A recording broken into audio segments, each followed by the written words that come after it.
नमस्कार दोस्तों, home of stories channel पे आप सबका स्वागत है। आज की कहानी उंदीर मामा की जादुई टोपी। बहुत समय पहले की बात है। एक छोटा सा लेकिन बड़ा होशियार चूहा था। नाम उसका था उंदीर मामा। शहर के रास्ते पर उंदीर मामा टहल रहा था कि उसकी नजर अचानक एक फटे पुराने कपड़े के टुकड़े पर गई। वाह, इससे तो मैं कोई काम की चीज बना सकता हूँ, उसने सोचा। उसकी आंखों में चमक आ गई। मामा कपड़े का टुकड़ा उठाकर भागता हुआ सीधे धोबी दादा के पास पहुंचा। धोबी दादा, मेरा कपड़ा जरा साफ धो दो, चमकदार बना दो। धोबी दादा मुस्कुराकर बोले, जरूर मामा, ये लो चमचमाता कपड़ा। अब तो राजकुमारी भी शर्मा जाए।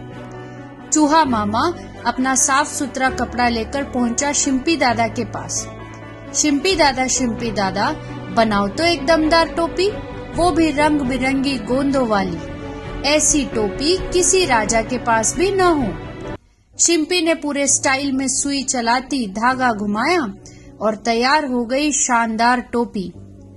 चूहा मामा ने टोपी पहनकर खुद को क्या देख लिया, बस समझो खुद को राजा ही समझ बैठा।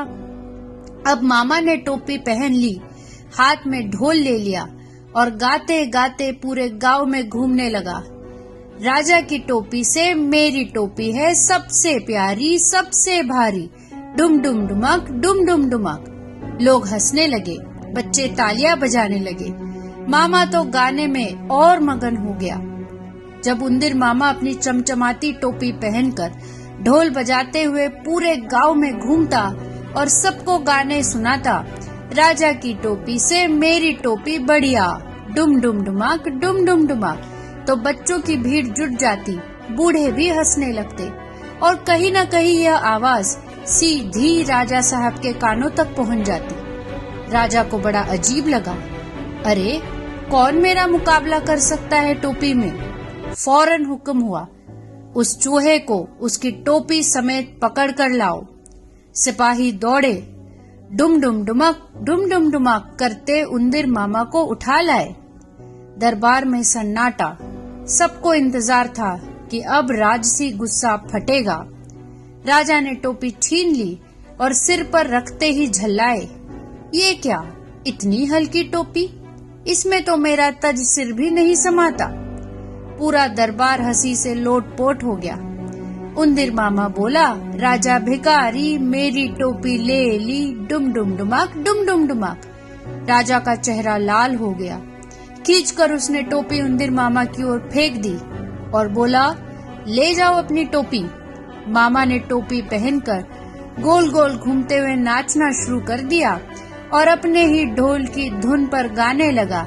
राजा डर गया, मेरी टोपी से डर गया, मेरी मेहनत सबसे बड़ी, डुम डुम डुमक, डुम डुम डुमक। बच्चे ताली बजाने लगे, राज दरबार भी मुस्कुराने लगा। तो दोस्तों, ये कहानी हमें क्या सिखाती है?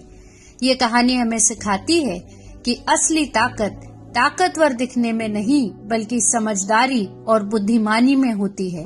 चाहे हम कितने भी छोटे या कमजोर क्यों न हो, अगर हम होशियार और बहादुर हो तो हम बड़े से बड़े खतरे का सामना कर सकते हैं और उन्हें हरा सकते हैं।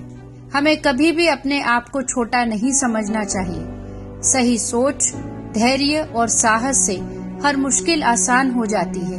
यही असली जीत होती है। ताकत से नहीं, समझदारी से बड़ी चुनौतियों को हराया जा सकता है। धन्यवाद।